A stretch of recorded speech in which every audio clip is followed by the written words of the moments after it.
You notice things about people, things they don't even know about themselves, and sometimes it scares you.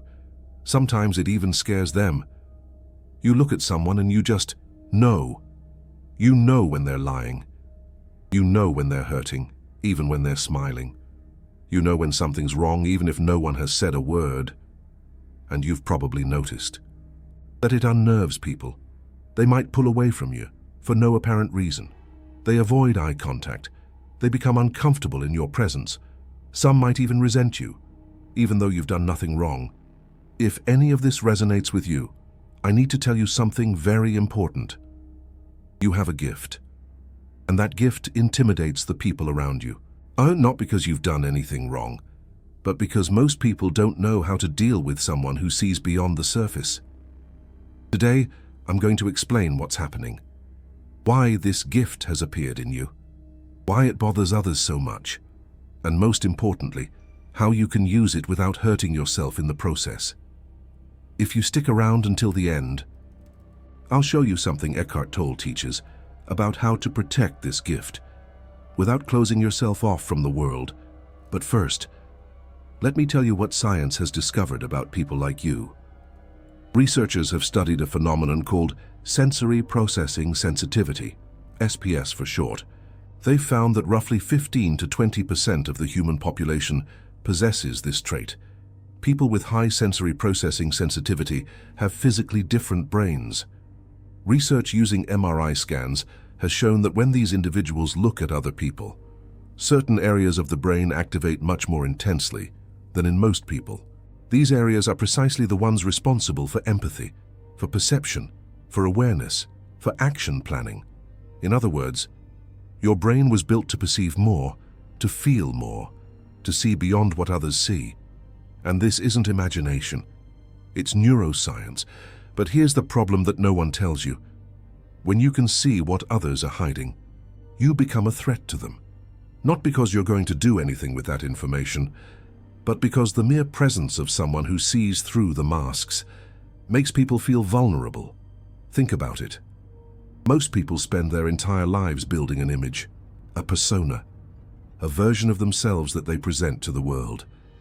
They invest years polishing that mask, so learning to hide their insecurities, their pains, their fears, their true intentions. And then you arrive. You look at them, and in seconds, you see what they've spent years trying to conceal. You don't have to exert any effort. You simply see. That's terrifying for those who live behind masks. Eckhart Tolle talks a lot about this. He says that when you become more conscious, you begin to irritate the ego of others, because the ego needs unconsciousness to survive. It needs people not to see, not to perceive, to accept the surface as reality. But you can't do that. You can't pretend you don't see, May. You can't accept the mask as if it were the real person. And that creates an enormous discomfort in the people around you. Have you ever noticed how some people get nervous when you look them in the eyes for more than a few seconds? Have you ever perceived how certain people completely change their behavior when you're present? Have you ever noticed how some people simply avoid you for no apparent reason? That happens because, on some level, they feel that you see, and they don't want to be seen, at least, not really. Now, I need to tell you about something very important. This gift that you have isn't something you chose. It's not something you consciously developed. In most cases, it simply appeared. Many people who have this ability say that it has always been there. Since childhood, from a very young age, they perceived things that others didn't. They felt when something was wrong. Even if no one said anything, they knew when adults were lying. If this describes you, then you've probably carried this gift for a long time, and you've probably spent a good part of your life trying to understand why you're different. The good news is, you're not alone. Studies show that this trait appears in more than 100 animal species, not just in humans. There's an evolutionary reason for this. Societies need individuals who can perceive dangers that others don't, who can sense subtle changes in the environment, who serve as sentinels for the group. You are one of those sentinels. But before I talk about the challenges, I want to tell you about the different types of perception that people like you tend to have. Because this gift doesn't manifest in the same way in everyone. Some people perceive primarily emotions. They walk into a room and immediately feel the emotional climate of the environment. They know when there's been an argument, even if no one says anything. They feel the tension between two people, even if they're smiling at each other. Other people perceive primarily intentions. They look at someone and know if that person is being genuine or if they're hiding something. They know when someone is lying. They know when someone has ulterior motives. And even if they can't explain how they know, they simply know. Other people perceive primarily energy. They feel when a place has a heavy energy. They feel when a person is energetically depleted. They feel when there's something wrong in the environment that can't be explained logically. And some people have all these types of perception combined. They see everything. They feel everything. And that can be absolutely overwhelming. If you identify with more than one of these types, then your gift is even more intense than average. And that explains why you feel so different. Why social interactions exhaust you so much. Why you need so much time alone. Now, let me tell you something that happened to someone I know. I'll call her Sarah. Sarah was always different. Since childhood, she perceived things that others didn't. She knew when her mum was sad, even when her mum pretended to be okay. She knew when her parents were about to argue, before any argument even started. She felt the energy of people and places, in a way that she couldn't explain. For a long time, Sarah thought there was something wrong with her, that she was too sensitive, too fragile, that she needed to learn to be more normal. She tried to ignore her perceptions. She tried to pretend she didn't see what she saw, but that only made her feel more disconnected, more alone, more lost. It was only when she started studying about sensitivity and awareness that she understood. There wasn't anything wrong with her. She simply had a gift that most people don't have. And when she stopped fighting against that gift, everything changed. She started to use it consciously. She started to develop healthy boundaries. She started to find other people like her. Today, Sarah uses her gift to help others. She became a therapist, and her clients say that she sees things in them that no one else can see, that with her, they feel truly understood. That's the potential of your gift. When used correctly, it can be a powerful tool for healing and connection. But there are challenges that come along with this gift, and I need to be honest with you about them. The first challenge is exhaustion. When you perceive everything, you absorb everything. Each social interaction becomes much more intense for you than for most people, because you're not just listening to the words, you're feeling the emotions behind the words, you're perceiving the unspoken tensions, you're processing much more information than others. This is tiring, it's exhausting, and that's why many people with this gift prefer to be alone, not because they don't like people, but because they need time to process everything they've absorbed. Have you ever wondered why, after a day full of social interactions, you feel like you've run a marathon? While other people seem energized by these same interactions, you feel completely drained? That's not weakness. It's the price of the gift. It's the result of processing much more information than the average brain is equipped to handle. And that's why you need silence, solitude, empty spaces in your schedule. It's not a luxury. It's a necessity. The second challenge is misunderstanding. Most people don't understand what you feel. For them, the world is much simpler. They see the surface and believe it. When you try to explain what you perceive, they think you're imagining things. Or worse, they think you're judging. You're not judging. You're simply perceiving. But for those who don't have this gift, it can seem the same. The third challenge is loneliness. When you see what others don't see, you start to feel isolated, as if you live in a different world, as if you speak a language that no one else understands. You may be surrounded by people and still feel completely alone, because real connection only happens when someone really sees you. And most people can't see you because they can't even see themselves. But here's what I want you to understand. These challenges don't mean that the gift is a problem. They mean that you need to learn to deal with it in a healthy way. Eckhart Tolle teaches something very important about this. He says that awareness without wisdom can be a burden, but awareness with wisdom becomes an invaluable gift. The difference is in how you use what you perceive. Let me give you an example. Imagine you're at a family gathering. You look at your Uncle Mark and realize that he's suffering. Maybe he's having problems in his marriage. Maybe he's facing financial difficulties. You simply feel that something is wrong. Now you have a choice. You can go to him and ask directly if something is wrong. This will probably make him uncomfortable, because he doesn't want anyone to know. He'll become defensive, maybe even get angry with you. Or you can simply be present, without saying anything, without confronting, just emanating a welcoming presence, creating a space where, if he wants to share, he can, but without pressure. That's the difference between using the gift with wisdom and using the gift in an invasive way. You don't need to say everything you see. In fact, most of the time it's better not to say anything. People reveal what they're ready to reveal. Your role isn't to force that revelation. Your role is to create a safe space where it can happen naturally. That's what Tolle calls presence. You are there, you perceive, you welcome, but you don't invade. When you learn to do this, something interesting happens.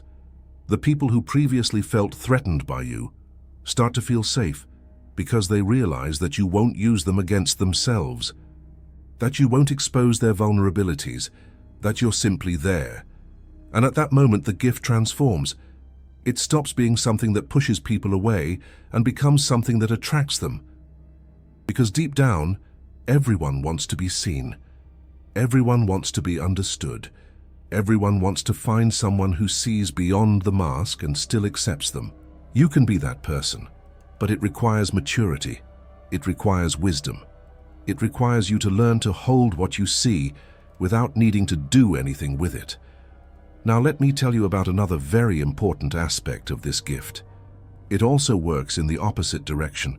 Just as you perceive things about others, you also perceive things about yourself. You see your own shadows with a clarity that most people will never have.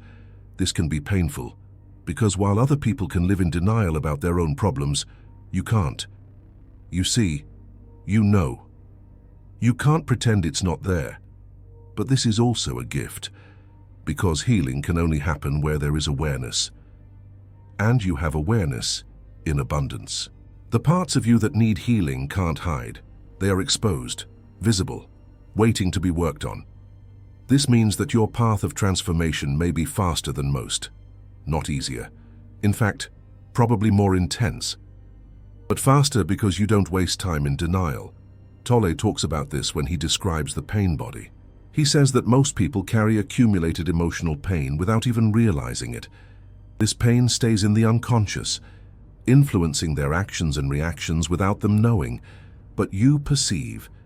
You feel when your pain body is activated. You know when you're reacting from old wounds. And this awareness gives you a choice that most don't have. You can choose not to react. You can choose to observe the pain instead of being dominated by it. You can choose to respond consciously instead of reacting automatically. That's the true power of your gift. It's not about reading others. It's about being able to read yourself, and using that reading to transform yourself. Now, I want to teach you a practice that will help you deal with this gift in a more balanced way. I call this practice the presence filter. It works like this. Every time you perceive something about someone, something they haven't said, something you simply feel, stop for a moment. Before you do anything, ask yourself this: am I supposed to do something? Often, the answer will be no. You noticed, you felt it, but it's not your role to intervene. It's not your role to heal. It's not your role to reveal. In those cases, simply let it go. Observe, acknowledge it internally, but don't act. In other cases, the answer will be yes. Maybe the person is in danger. Maybe they need urgent help. Maybe they are unconsciously asking you to intervene. In those cases, proceed with caution, with delicacy, with respect for the other person's timing. The difference between these two cases isn't always obvious. It will require you to develop discernment, and discernment comes with practice, lots of practice. The second part of this practice is about energetic protection. Because you absorb so much information, you also absorb energy, and not all energy is good for you. After intense interactions, especially with people who are suffering, or people who have very dense energy, you need time to cleanse yourself, and this can be literal, a shower, a walk in nature, time alone in silence, or it can be more subtle, meditation, conscious breathing, simply being present in your body, feeling your feet on the ground. The important thing is that you don't carry the energy of others as if it were your own. You noticed, you felt it, now let it go. Eckhart Tolle talks about this in a very beautiful way. He says that you can be completely present with someone's suffering without being dragged down by it. You can recognize the pain without identifying with it. That's the balance you're seeking. Perception without absorption, empathy without fusion, awareness without loss of self. If you can find that balance, your gift will be completely transformed. People won't run away from you anymore. They'll seek you out, because they'll realize that you're a safe space. Someone who sees but doesn't judge. Someone who perceives but doesn't expose. Someone who welcomes without invading. And you'll feel much less exhausted, because you'll no longer carry the weight of everything you perceive. You'll observe like someone looking at the sky, seeing the clouds pass by, without trying to hold on to them. That's the state that Tolle describes when he talks about the observer. That part of you that perceives everything but isn't affected by anything, that is always present, always conscious, but always free. You already have access to this. Your gift is precisely that, a doorway to this state of heightened awareness. You just need to learn how to use that door correctly. Now, I want to tell you about something that many people with this gift experience, and that is rarely discussed. It's about the people who are drawn to you precisely because of your gift, and not always in a healthy way. Have you ever noticed that certain people seem to want to suck your attention, your energy, your presence dry? This happens because your gift creates a field of presence around you, and people who are suffering, people who are lost, people who desperately need to be seen are drawn to this field. At first, this can seem flattering. People seek you out. They trust you. They want to be near you. But if you're not careful, you can become the person everyone seeks out to unload their problems. You can become the emotional sponge of the group. You can end up so exhausted taking care of others that there's nothing left for yourself. Tolle talks about an important concept here. He calls it the collective pain body. There are people who carry so much unprocessed pain that they unconsciously seek out other people to absorb some of that pain. And people with your gift are perfect targets, because you can feel their pain. You can welcome them. You can offer the presence they need. But if you don't have clear boundaries, you'll absorb that pain as if it were your own, and that can destroy you. So here's a third practice for you. I call it the practice of the sacred boundary. Before any interaction, especially with people you know have a lot of pain, make a clear intention. Say to yourself, I can be present with this person. I can welcome them. I can see them. But their pain isn't mine, and I don't need to carry it. This may seem too simple, but intention is powerful. When you clearly define how far you'll go, your energetic system respects that boundary. You can be compassionate without being a sponge. You can be present without being drained. You can see the pain of another without absorbing it. Another important thing, learn to recognize the signs that you're absorbing too much. If after a conversation, you feel inexplicably sad, if you start having thoughts that don't seem like your own, if your mood changes drastically after being with certain people, these are signs that you've crossed the boundary, that you've absorbed energy that wasn't yours. When this happens, don't blame yourself. It's very easy to cross that boundary, especially when you genuinely care about others. Just acknowledge it. and use one of the cleansing practices that I mentioned earlier. Shower, nature, silence, conscious breathing. Whatever works for you. Over time, you'll develop a sensitivity to these boundaries. You'll know how far you can go without harming yourself. You'll be able to offer your presence without losing yourself in the process. That's spiritual maturity.